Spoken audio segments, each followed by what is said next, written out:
मेरे माहौल और माशरे को ऐसे अमीर की जरूरत है जो खड़ा होकर कहते खुदा ने बेटे भीख मांगने के लिए नहीं दिए, मुझे दुल्हन कनीज़े फातिमा चाहिए जिसके आने से बच्चे हुसैनी हो जाए और मेरा घर जन्नत का नमूना। सुभान अल्लाह। नारे तकबीर, नारे रिसालत, उलमाए अहले सुन्नत, मसलके आला हज़रत।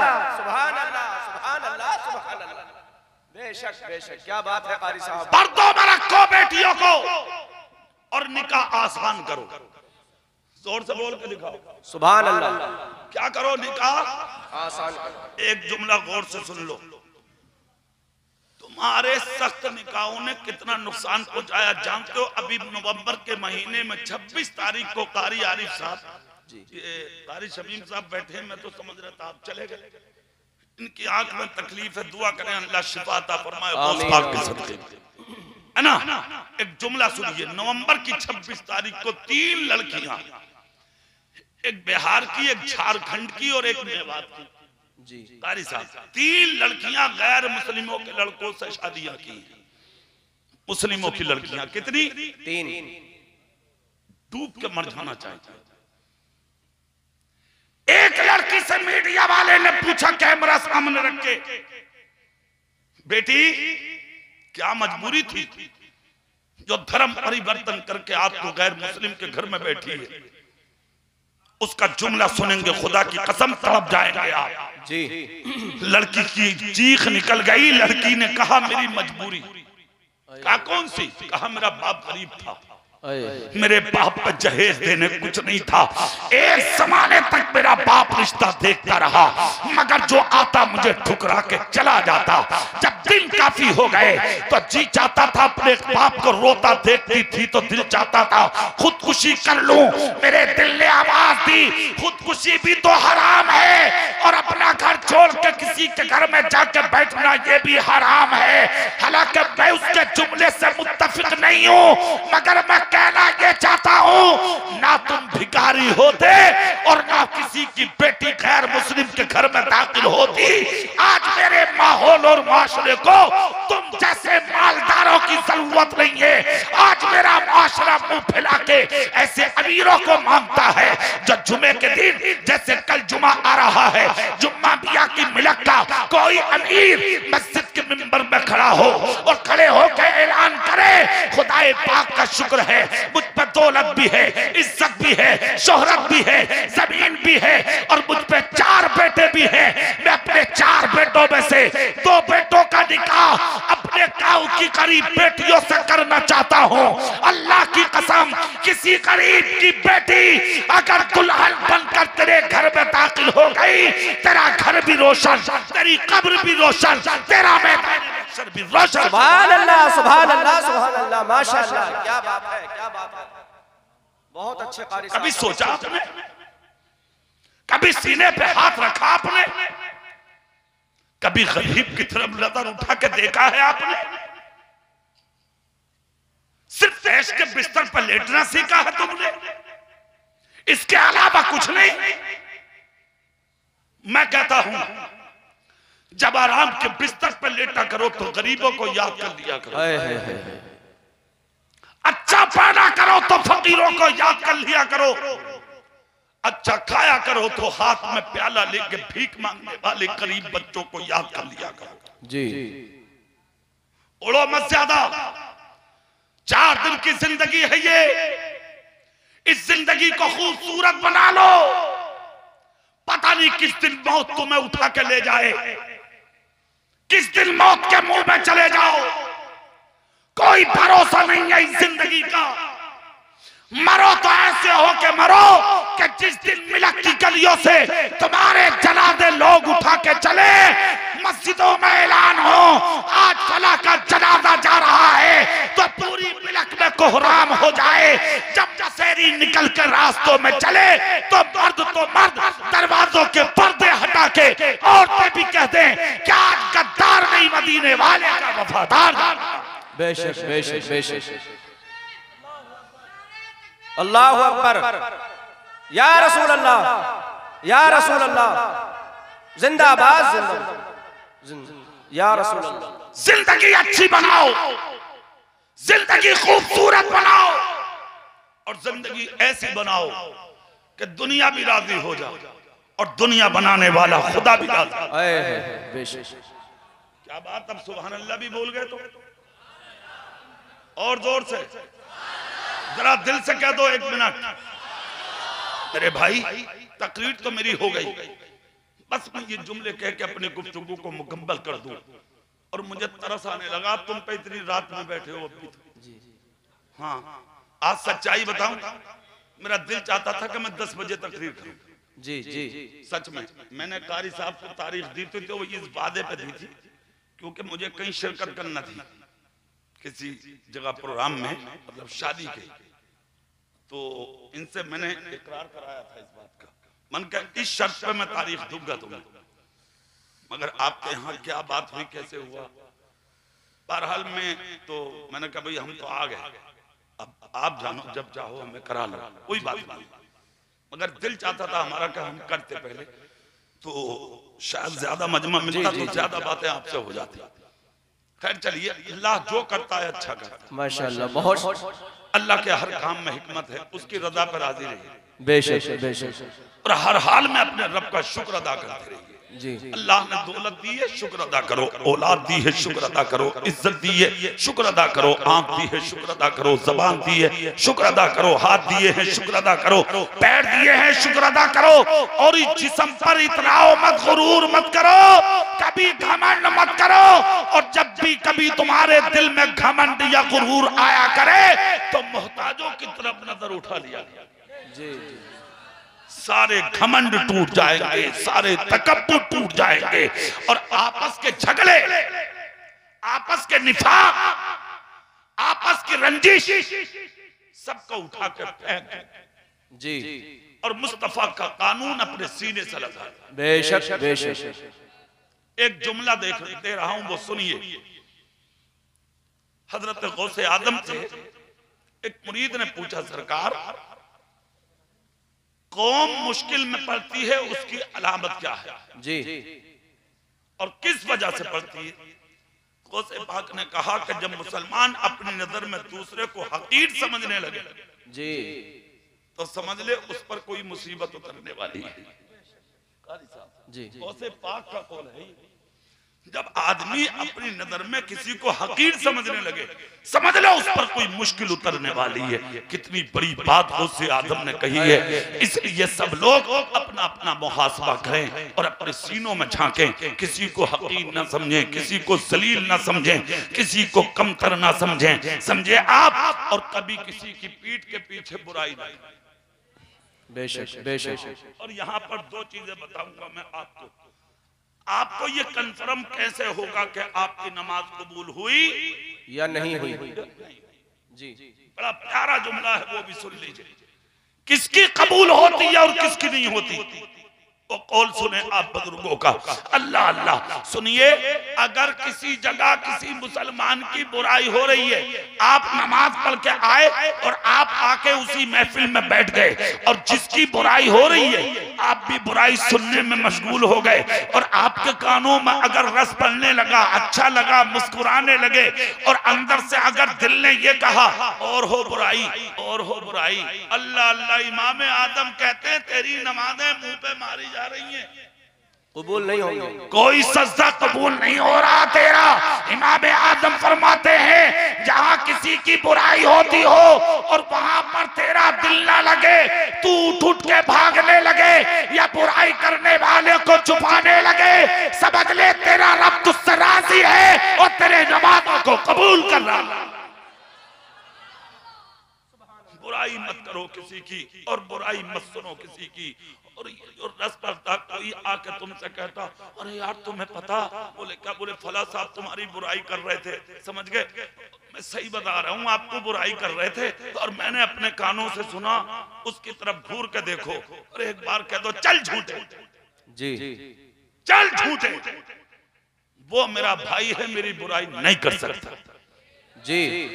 और अगर ये आवाज उस तक चली गई जो बुराई कर रहा था, अगर हराम की औलाद ना हुआ हलाली हुआ तो कभी बुराई करेगा नहीं। बेशक बेशक बेशक बेशक जी। हाँ, दूसरी चीज जो तुमसे आके कह रहा था, वो तुम्हारी बुराई किसी और से भी जाके कह सकता है। इसलिए कानों में रस मत डालो और किसी की जबान को मिठास मीठा मत समझो। और ये बीमारी औरतों में ज्यादा होती है, इधर की उधर और उधर की। हाँ, 1 मिनट में झर्र पर। खुदा के वास्ते अपने घरों में अपनी माओ को समझाओ, अपनी बहनों को समझाओ, अपनी बेटियों को समझाओ कि इधर की उधर ना करा किया करें। इस चीज से अल्लाह नाराज होता है, अल्लाह का रसूल नाराज होता है। समझ गए? एक शख्स था, वो अपनी बीवी से बहुत परेशान था। बोले यार मैं अपने घर में किसी के सामने कोई बात नहीं कहता, मगर सुबह को पूरे गाँव में मेरी बातें फैल जाती हैं। राज क्या है भाई? आदमी बड़ा परेशान, चालाक बहुत था। एक दिन जंगल में गया, रात में तरबूज उखेड़ा उसने, किसी के खेत से तोड़ लिया और उसको बीच में से काटा, छिलका उतारा, सफेद कपड़े में बांध कर रात में घर में आया। ईशा के टाइम बीबी बोली जी क्या है? रस टपकता आ रहा था सुर्ख वाला। तो बोला चुप जा। बोलिए मत। बोले क्यों? बोले किसी का सर काट कर आया हूँ। मगर एक बात सुन लिए। बोले क्या? बोले जबान से निकाल मत दिए, जेल हो जाएगी मुझे। तो बोली मुझे तुम्हारे घर में रहना किसी और को? हाँ, तुम्हारी बात क्यों कह दूंगी किसी से? तौबा करो। बोले हाँ मैं जा रहा हूँ सोने, बस समझ ले सो जा। बोले बिल्कुल ठीक। थोड़ी देर तक पंदनिया पे बैठी रही, पान चाटती रही। इसने जब देखा कि हाँ ये तो सो गए, निकल के आहिस्ता से निकल गई बराबर वाले घर, जाकर जगा दिया सोते हुए को। जाके बोली बहनी जब तक तुम्हें पेट की बात ना बता दूं, पान मेरे तो पेट का पानी ना पड़ता। बोले बात क्या हो गई? बोले मेरा खाना पीना हजम ना होता जब तक तुम्हें कोई बात ना बता दूं। बोले हुआ क्या? बोले मेरा आदमी तो किसी का कत्ल करिए और किसी से कहियो मत, वो भी इतनी बड़ी वाली निकली। बोले तुम्हारी जो सुनू पेट में डाल लूं। उसका पेट पता ना कितना बड़ा था, 20 साल से पेट में डाल रही थी। ये निकल के इधर आई, वो दूसरे के घर में पहुंच गई, दूसरी तीसरे के पहुंच गई, बात प्रधान जी तक पहुंच गई। प्रधान जी ने उठा फोन चौकी को कर दिया। फजर से पहले पुलिस आ गई था। दरवाजा खोलो। कहा भाई क्या हुआ? बोले किसी का सर काट कर लाए थे ना। बोले हाँ लाया हूं, अंदर आ जाओ, इस्तकबाल है आपका। पुलिस वाले अंदर गए, जाकर लाइट मारी। बोले हाँ है तो। कहा खोल लो। कहा तू खोल। पुलिस भी बस्ती है तो वो भी इंसान, कोई जिन्नात तो नहीं है वो। बोले तू खुद खोल। बोले नहीं, जब पैसा लेके जाओगे तो खोलो। खोला, जैसे ही खोला ऊपर से गांठ नीचे आई। जब गांठ खोली तो कुछ नहीं था, तरबूज था। जी जी। 500 रुपए दरोगा की जेब में डाल के बोला तू तो अपने घर को जा। और उठा के लठिया जो कर बैठे सीधी करी है इसने औरत की, सही करके रख दी। भाई साहब ऐसियों का इलाज यही है। हाँ ये ऐसियों का इलाज। कान खोल कर एक जुमला सुन लो, उन औरतों को चाहिए अपनी बात किसी से जाके ना करें। कुरान कहता हुन्ना लिबासुल लकुम व अंतुम लिबासुल लहुन। मर्द औरत का लिबास है और औरत अपने मर्द का लिबास है।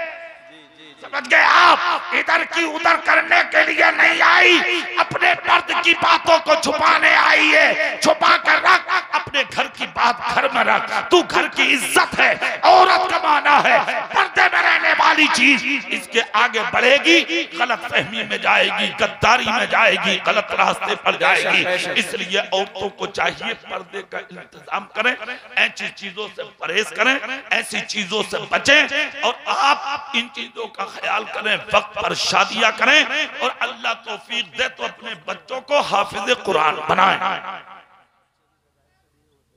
हाँ समझ गए आप?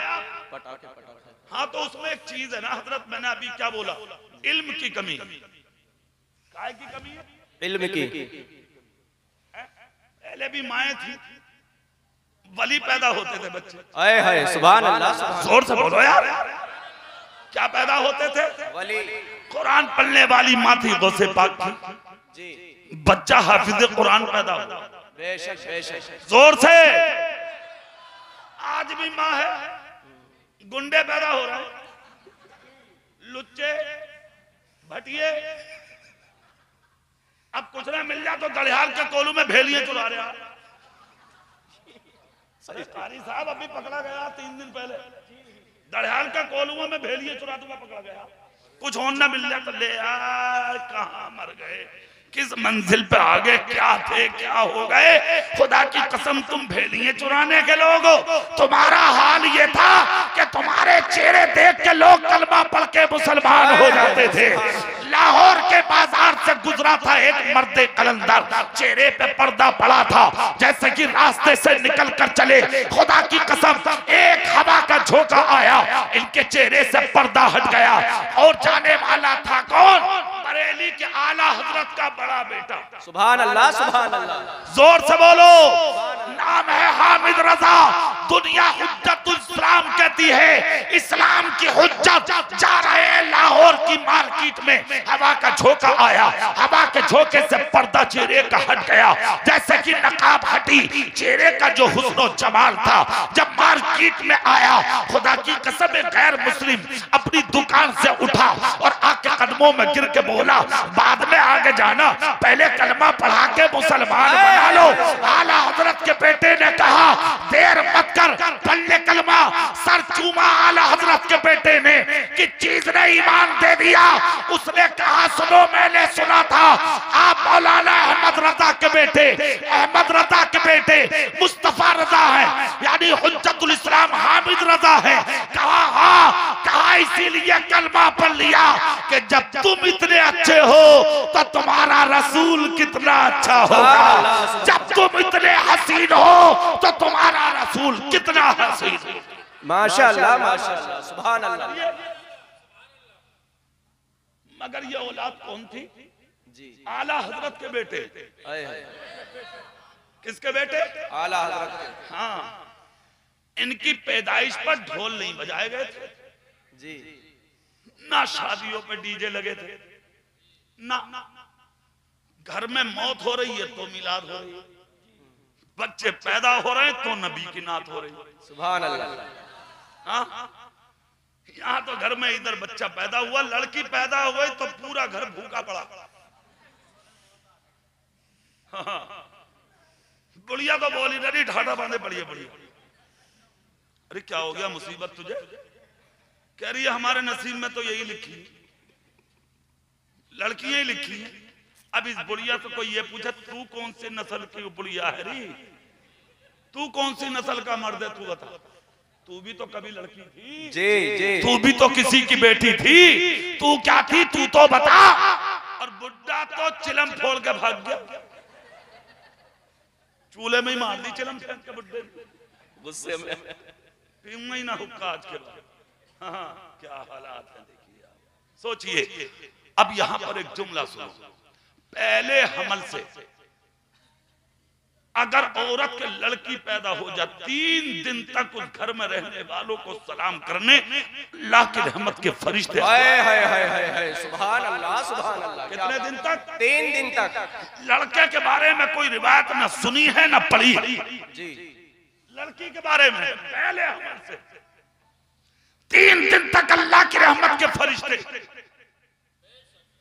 बेटा पैदा हो जाए तो खुशी का ठिकाना नहीं, कूदती फिर रही है बढ़िया भी मोहल्ले में, गीत गा रही है, ढोलक बजा रही है, डीजे तमाशे अल्लम गुल्लम। और 1 साल का हो गया तो अब तो बर्थडे जी, बर्थडे यहां से लेके वहां तक गुब्बारे। अभी 2 महीने पहले एक तो चल गया जी, बर्थडे मनाया जा रहा था, वो दिन क्या छोड़ते हैं पता ना, वो छोड़ा तो उसमें आग लग गई जिसका बर्थडे था। खूब बुझाई बुझी ना, अरे जिस आग को अल्लाह जला दे उसे तुम बुझा लोगे यार? अल्लाह के कानून में आग लगाना चाहते हो? फूंक के रख दिया मेरे रब ने जी। इकलौता था, चला गया, दुनिया तड़प कर रह गई, खानदान मचल कर रह गया। अल्लाह ने कहा मेरी नेमत जो मैंने दी थी, बजाय इसके कि मेरा शुक्रिया अदा करता, उस पर डीजे बाजे गाने तमाशे गुंडागर्दी। उड़ो मत, सुन लो, सर झुकाने वाले अल्लाह को बहुत पसंद है।